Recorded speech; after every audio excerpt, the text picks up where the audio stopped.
Anyways, how BlackRock actually owns America and why they're poisoning us. Well, they probably own more than just America. They probably own Europe as well. By Ian Carroll. We'll just jump in and see. I know a few things about BlackRock. Nothing crazy, but I do know that they have a lot of, like, for example, the hands in, like, deforestation in the Amazons and stuff. It's really interesting. Was 13. Okay. Okay. At least they increased it. Let's go.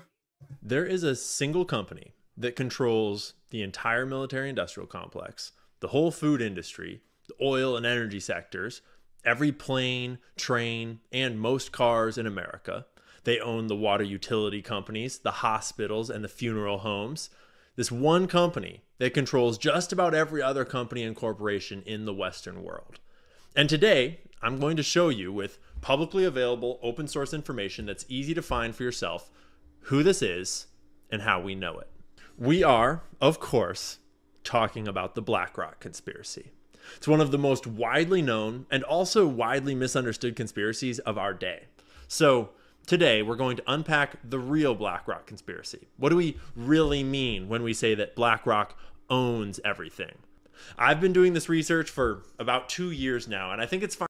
If I remember correctly, in like, I think like the top 100 companies, they own like 40% of shares, I think. And I saw another number with 80%. I don't remember though. But they own a lot. Finally time to put it all together into one long form video and lay out the whole thing and unpack who really owns the world. Conspiracy theories are dangerous. Information is the oxygen of a democracy. It's so sick we can't talk about it. So it was about 2 years ago on a Sunday that I was walking through my local supermarket thinking about how I just learned that tampons are full of endocrine disruptors. First study measured toxic metals in tampons shows arsenic and lead among other contaminants. I wonder if that is the reason why a lot more women nowadays are reporting that they have strong and painful periods. I wonder. Toxins in tampons suggest need for FDA testing, says expert. And here, toxic pesticide levels found in tampons 40 times higher than legal limit for water. That's crazy. And women are shoving these down their sensitive parts. That's awful. That's awful. Huh. And reprotoxic chemicals. I just started a TikTok account 2 months prior dedicated to researching and learning about how the world works, and I had just done a report on tampons. And it's insane. Somehow it's just accepted medical practice of today. This is concerning. According to the authors, because chemicals absorbed through the sensitive part directly enter the bloodstream, bypassing the body's detoxification systems. This means even small traces of chemicals in direct contact with the sensitive part can cause health risks. Oh god. Technically shoving them up, not down. Yes, technically, you get the idea. That once a month for several days, women just stick a chemical soaked sponge into one of the most sensitive mucous membranes on their bodies, right next to their uterus and ovaries and all that. They basically inject themselves with a whole cocktail of chemicals well known to damage reproductive organs and dysregulate hormones and cause cancer. Researchers found glyphosate at 40 times the legal limit for drinking water. They found arsenic, lead, cobalt, mercury, and cadmium, among many other chemicals and heavy yeah, just everything. Just everything. Okay, sure. metals. My comments on the last video that I had made about the topic were flooded with stories of women saying that when they switched to organic cotton tampons or to Diva cups, their periods became way less painful, way less intense, basically overnight. And then, of course, there was a bunch of free bleeders just getting wild. The free bleeders. The free bleeders. That's crazy. That is crazy. Huh. That's okay, that's interesting. Never heard of that term, but sure. I guess this could be I should share this information with women in my close proximity. Don't do that. Though then again, I'm European, ours may not have that. Maybe. In there too. It was total anarchy. But I'm in the grocery store and I have this epiphany that seems really simple to me now. Like, I wonder if there are any organic cotton tampons in this grocery store. So I go to the tampon aisle and I take some photos of the selection available. And little did I know that those tampons, these ones right here, would change my life. Like, no joke, that tampon aisle quite directly led to me going on Joe Rogan and hosting the Candace Owens show and sitting here now talking to you. God works in mysterious ways. Because I discovered what we all already kind of know is that in most of these products are all owned by the same company, by the same mega branch to another company. What are the chances he's gonna say that? What are the chances? Definitely. They're all owned by the same people. Most grocery stores, there's actually very little choice. Even when it looks like there are so many different brands to choose from, of the whole tampon section in that store, maybe 5% or less of the shelf space was devoted to organic, natural cotton tampons that didn't have poison in them. They were hidden way off in the corner out of sight. That's the blue section way over on the right. The bulk of the aisles was colorful boxes from all the big brands advertising Sport Fit and Freedom Flow and Comfort Care and just all sorts of made-up menstrual buzzwords. Colored here in red, orange, yellow, and pink. But turn the packages around and read the ingredients, and they're all the exact same product. A synthetic plastic-filled franking cloth with PFAS and bleach and other toxic chemicals laced all throughout. Yikes. Yikes. No tampons are really safe, to be honest. All of them put you at a risk of toxic shock syndrome if you forget to change them. Oh, I heard a story of a dude. This is not related, but regardless, of a dude losing his condom inside his woman. And then finding the condom later on during bedtime sparring. Just kidding. You actually can't read the ingredients because tampons inside her, by the way, aren't required to list their ingredients on the box. So trust the science, right? But you have dozens of choices of size and fit and flex and just about anything else except whether I no longer trust the science. If the science comes from people that push a certain agenda or push an agenda, then I'm no longer trusting. He lost it, yep. And eventually, during another session, fished it out. I don't know how he did it, but he found his condom again. Or not you want to poison your reproductive organs and disrupt your hormones. That option came in a tiny blue box hidden way up high in one little obscure corner. And if I had to guess, I would think that it probably accounts for less than 1% of the grocery store's tampon sales. I even discovered that one of the brands, Stay Free, which is highlighted here in pink, is owned by Energizer, the battery company. I'm serious. This happened all the way back in 2013. Why does a battery company own tampons? What the fuck is? How is that possible? Huh? By science is T-science. Bro, what is this? Bro, how is that possible? Batteries? And I'll bet that basically no woman that buys Stay Free knows that she's buying from a battery company. Like, they should make their sizing named after battery sizes if they're going to do that. Like, you can just get your AAAs or your AAs or your super extra heavy flow D battery. I mean, tampons. Anyways, once I looked up who owned all the mega corporations that were selling these tampons, I learned that they're all owned by the same shadowy financial cabal, foreshadowing the first layer of the BlackRock conspiracy theory. And we'll get into the whole thing in just a minute. And yes, for all the finance bros out there, don't worry. We know about beneficial ownership and what fund managers do. That is a part of this story. And for everyone jumping out of their chairs to say like BlackRock doesn't actually own any of those shares, don't worry. We will get to that layer in just a bit. But first, I became obsessed and I started doing this in every... Okay, so here we got the blue one is some Italian company, and everything else is BlackRock and Vanguard. Interesting. Blows my mind. 4 less fortunate female pads and tampons are considered a luxury item here in America. That's crazy. That's crazy. I've never trusted the signs in regards of women's health because no one actually cares. It's my leftist belief that I will never leave. I will never leave. I don't even think that's particularly leftist. These are companies. They don't care about your health. Nobody's health. The only thing they care about is money. Every company, that whether it's advocating for men's health, women's health, they generally don't care. At least the big ones don't care. They just want to make money by any means necessary. Duracell Diva Cup. Aisle of the grocery store, coloring in which colors, which items on the shelves were owned by the general mega corporate blob and which ones were founder and family owned, etc.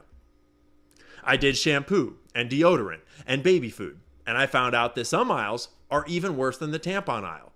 There are plenty of aisles in your What are you gonna tell me that there's stuff in the baby food that makes babies retarded? Could that be the case? Well, deodorant, that's never gonna fly. And shampoo, anyways. grocery store where every single option is owned by the same singular mega corporate mass of just banker money. It's not just BlackRock. There's a whole rabbit hole that we're about to go down. But for example, the shampoo aisle at Target. To this day, it's probably my most viral. So it doesn't matter what I buy. It's just the same shit. The money goes to the same people, essentially. Eventually. What? God damn it, man. Video ever. There are... I'm not a US citizen, but regardless. This would probably be very this would probably be very reflected on Europe. To be fair. In the past, they cared about money and backlash. After a long time, without backlash, they care only for money. Yep. I don't just mean companies. I mean the medical industry in general doesn't care about women. We weren't considered for centuries, and now our symptoms aren't taken seriously. Would I agree with that? No, it depends on the place. Because I think in general, they really don't care. It's just a huge business, nothing more, realistically. Hey, at least you were considering one thing properly, which is therapy. Men weren't the target of that. Congratulations. They can recognize when the asylum awaits. Whole aisles at Target where every single product is sold to you by the same bankers. And a bunch of these shampoos and conditioners are in class action lawsuits for causing hair loss. And one even faced accusations for making people... What are the chances that the anti-hair loss shampoo is causing hair loss? Is that why anybody who uses Head and Shoulders is just balding? People's hair catch on fire. That's a true story. You can look... Somebody's hair caught fire? From shampoo? That's crazy. Yeah, I'll be more careful now. I want to protect my hair. Get up. Those very same companies, though, they market hair regrowth products right there in the same aisle from the same company. Problem, solution. Baby food and baby formula was even worse because not only are there entire grocery stores where your only options are all owned by the same banking money black hole, but then I discovered this report written by the House Oversight Committee about toxic heavy metals in baby food, featuring all the brands that I had just been researching in the baby food aisle, because all of these brands that are featured in this report were the ones owned by the banking cartel megacorporations. There were way too many messed up findings in the report to cover them all here. The baby food makes babies retarded. Knew it. Knew it. The autism moms were correct. I'm just joking. Yeah, we're considering therapy because everyone believes in female hysteria. I mean, looking on the internet, some of those findings weren't wrong. I'm sorry. Yeah, I think in general they don't really care about anybody's health in particular. To be fair, I mean, they literally perform C-sections for natural births. Even though a woman could birth her child naturally, they still perform C-sections because it's more profitable. Which is crazy. Imagine you could have a normal birth, but instead they want to cut you open so they can make more money. And I would say that you should go find this report for yourself, but when I was getting ready for this video and checked back in on this report, it had been mysteriously taken down off of the government site where it had been hosted. So it's kind of weird. You can probably go find it on archive.org though, I would imagine. But just to give a summary, the report lists levels of various heavy metals that were determined by the FDA to be acceptable in food products. And then it goes on to say, quote, the test results of baby foods and their ingredients eclipse those levels, including results up to 91 times the arsenic level, up to 177 times the lead level, up to 69 times the cadmium level, and up to 5 times the mercury level. As in, what the fuck? What the fuck? What the fuck? What the fuck? Dude, they're literally poisoning the babies. It's crazy. I knew it. Holy fuck. Goodness. Whoa. Okay, well, at this point, maybe that explains a lot of things. Maybe that actually explains a lot of things. What the fuck are we doing? 177 times the level? What the fuck are we doing? Holy heck. And yeah, you are reading that correctly. Some of these baby foods were testing at 177 times the acceptable level of lead in baby food. Not 177%, 177 times. That is 17,700% the legal limit. Holy shit. Yeah. I'm not gonna raise my children in the US. Hell nah. Baby food? More like anti-baby food. That's crazy. That is crazy. Wow. That's wild. Bit of lead in baby food. And we wonder why we have a chronic disease epidemic. This is in the baby food, folks.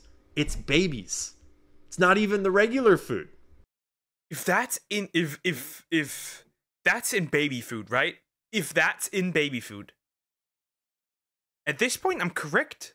American food is just mystery food. You don't know what's in there. If that's the baby food. How far does that exceed the legal limit on regular food?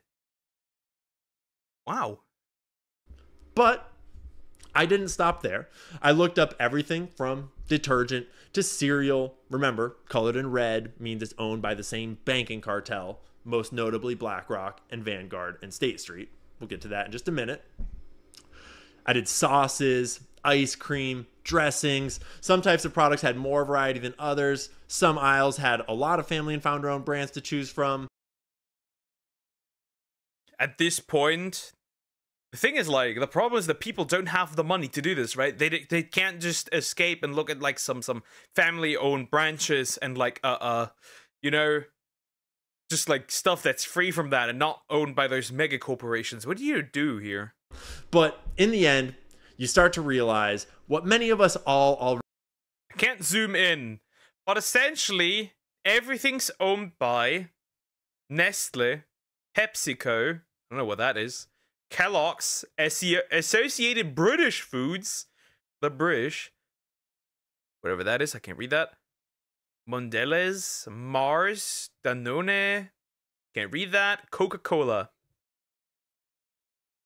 Is there any brands I see that are familiar? Well, I'm never buying anything from Nestle anyways. How do you know it's just food in the USA, not global. Oh, this is definitely global. This is definitely global. I think it's probably less in the EU than it would be in the United States, because we have a lot more restrictions, like the food that they sell over there, they can't sell over here because it's illegal. But I think a big portion of that is definitely, very likely, also in Europe happening. Already kind of know, but have never quite visualized. All of our abundance, all of our foods and drinks and soaps and lotions, everything else. Thousands and thousands of brands to choose from, but it's actually all owned by just a handful of mega corporations. And now this is where we peel back the next layer of the onion. Because if you wanted to know who owns any given product, like say Hidden Valley Ranch dressing, which is one of my favorite examples, you can search that on the internet for yourself. This is what I was doing for every single product on those grocery store aisle shelves, and it took forever. So you search that, and you'll find out that Clorox owns Hidden Valley Ranch. Clorox owns a ranch dressing. Why does Clorox own a ranch dressing? But why? Well, how? Why is that a thing? Why how is that? What is the purpose of this? What the fuck? Dressing, which is a bit alarming and not exactly what you were probably hoping to find. And notice that this is old news too. Clorox acquired Hidden Valley Ranch in 1972. They've been making the ranch since before most of you were born. But then, the inquisitive mind might ask, who owns Clorox? And the answer is that Clorox is a publicly traded company. I like to call it a mega corporation, but it just means that they sell shares and your finance bro buddy on Wall Street Bets can YOLO his fat bag into the stock and hope it goes to the moon. And this means that Clorox is owned by its shareholders. So, who are these shareholders? If you want to know who owns a public company like Clorox, the phrase you need to search for is institutional ownership. Because while your buddy who trolls Wall Street Bets for the next short squeeze might be able to buy some shares, he's really just a tiny little germ compared to the big boys, the banks. So you're looking for the top institutional shareholders. And for Clorox, it's all these guys. Vanguard, BlackRock, State Street Corporation, Geo Capital Management, Morgan Stanley. Yeah, at that point it doesn't matter. So essentially, let's be honest, this is run by Vanguard and BlackRock and a little bit of State Street Corporation. That's it. That's it. It's actually interesting. Countries without free healthcare have worse food because it makes people sick, which makes the health industry more money. Yep. Couldn't agree more with that. That probably is the reason. Makes sense why it's called Hidden Valley Ranch. That ranch is made of Clorox. Vanguard, BlackRock, State Street, Geo Capital Management, Morgan Stanley, FMR is Fidelity, Stifel Financial Corporation, they're not a common one, Citadel Advisors, Royal Bank of Canada, Champlain Investment Partners, LLC. Collectively, just quick math, looks like these top 10 owners collectively own about 35% of the company. And that's pretty typical. The more of this research you do, the more you realize that... So who owns BlackRock and Vanguard? It wouldn't surprise me if it's the same branch of people that own both companies. I mean, they probably have more. These sheets always seem to look the same. Dave's Killer Bread, not owned by Dave. Sorry, it was bought by Flowers Foods, a mega corporation, and they're owned by Vanguard, BlackRock, and State Street, plus a bunch of banks and fund managers. General Mills, JP Morgan, Norfolk Southern, American Waterworks, top owners, Vanguard, BlackRock, and State Street, highlighted in red, plus all the banks and financial institutions and investment firms making up the rest of the lists. You start looking at entire industries, and you realize that the same is true for all of the biggest corporations in every industry, like food and beverage, banking, big tech. They own our money as well. Interesting. Big tech isn't particularly surprising. I wonder who's pushing AI so hard. Each of those images collaged together is an individual ownership sheet like the ones we were just looking at for Clorox, and highlighted in red on each sheet are Vanguard, BlackRock, and State Street, almost always the top 3 spots, i.e. the top 3 shareholders. The same is true for the oil industry and for the green energy industry, even literally for hospice, funeral care, and cemetery homes. They make money of you dying. Well, it's over if you die in the United States. Probably also Europe, but the United States is what I have approval right now. Well, what can I say? They make money off your death.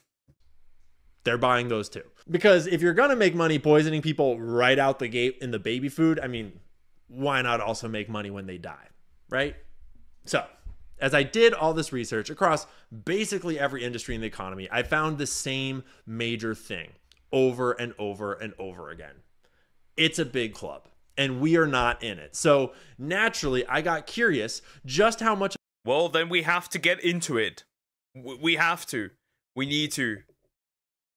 Kick them out, I don't know. Of the stock market, of all the publicly traded companies, do BlackRock, Vanguard, and State Street actually own? Like, how big is their share or slice of the pie? So I took the top 100 companies on the US market, companies that you're very familiar with, like Tesla, Pfizer, Starbucks, Verizon, Lockheed Martin, Home Depot, you know, normal companies, the big ones, the top 100. And I built a giant spreadsheet that scraped their stock ownership information live off the web and into my charts. And then I used all that data to build this sheet showing what percentage of the top 100 companies in America are owned by each of these investment firms, banks, and billionaires. And even though I had already been doing this research for months, this kind of shocked me. Vanguard, BlackRock, and State Street combined represent more than $5 trillion invested in the top 100 companies. On the right of this chart, you can see that collectively, that represents 42%.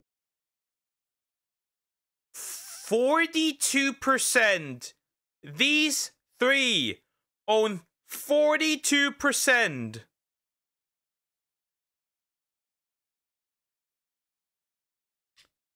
Half of everything is owned, essentially, by BlackRock, Vanguard, and the other one. And again, I wonder who owns BlackRock, Vanguard, and the other one. Well, if this video hasn't already proven enough, this is why most consumables from America are illegal in most European countries. Yep, because there's things in there that are illegal here. Or the level of what's in there that is illegal exceeds the requirement amount to be sold here. 2.2% of all the shares of ownership in the top 100 companies. If you expand your scope to the 25 biggest financial institutions, they collectively own 25% of everything, of all these companies. 25 of these own 83% of everything. Yeah, we have a problem. 83% of the shares. 83%. This is just the top 25 biggest financial institutions. There are hundreds of them above us on these lists. So now, it's important to slow down and explain what a share actually is. Like, what does it represent? What does it mean? Because a lot of us think of shares of stock as something nebulous, like a form of gambling for white guys in suits, and kind of, but a share is way more than that. A share is a share of ownership of a company, and it's a share of the voting rights for how that company is run. Because in a sick way, all of these companies are actually run democratically. Except that you buy your votes. Like, the more... Yeah, essentially, like, if you don't have a certain amount, that means that whatever Vanguard and BlackRock decide most of the time is gonna be how that company will be run. Wow. Essentially, why are smaller companies even in there at this point? You have no choice of decide. You have no decision. Your vote means nothing. More shares you own, the more votes you get. So if you own 10% of the shares, you get 10% of the voting rights. It's actually pretty simple. Fun fact, apparently Hololive also is owned a little bit by either BlackRock or Vanguard. They're affecting the VTubers. You don't vote on every tiny little thing the company is going to do, like what color the packaging will be or how many Cheerios go into a box, but you vote on the big things, like major policies that the company is going to adopt or reject. Shareholders can introduce their own items for voting. In the 2010s, one of the most popular ones were like various versions of sustainability initiatives like eco-friendly packaging, zero emission commitments, stuff like that. Almost every company in the American market was voting on those sorts of initiatives over the last decade, and there is a reason why that we will get to. But most importantly, shareholders vote on who will sit on the board of directors, and they are the ones that guide the company and hire and fire the executives that actually run the company on the day-to-day, like the CEO, CFO, COO. It's a lot of C names. Those guys are called the C-suite because they're all chiefs, you know? So they, the C-suite, are hired and fired by the board of directors, who we elect with our shared voting rights. And all of this is determined by shareholder voting. The more shares you own, the more votes you get. You see where this is going yet? Conspiracy theories are dangerous. Interesting. Interesting. Huh. Well, I knew that before because, you know, I was in a school where stuff like that was talked about. Regardless, it's insane that essentially the same three companies own everything, pretty much. Cheerios, bang. It's crazy. Information is the oxygen of a democracy. With Republicans, with progressives, with libertarians, because this is not about right and left. Well, that's pretty much the end of the video. That's interesting. Basically, the same company, the same three companies own actually everything, pretty much. And they got the most power for almost, like, that is insane. And again, I still wonder who owns all three of these. I wonder if they have all three have the same owner. Wouldn't that be insane? Wouldn't that be interesting? Well, that was an interesting video. I did not expect that. I knew that it was bad, but not this bad. At least, you know, now who you're giving your money to when you buy things. Interesting. Anyways, time to avoid these people. Like, comment, and subscribe.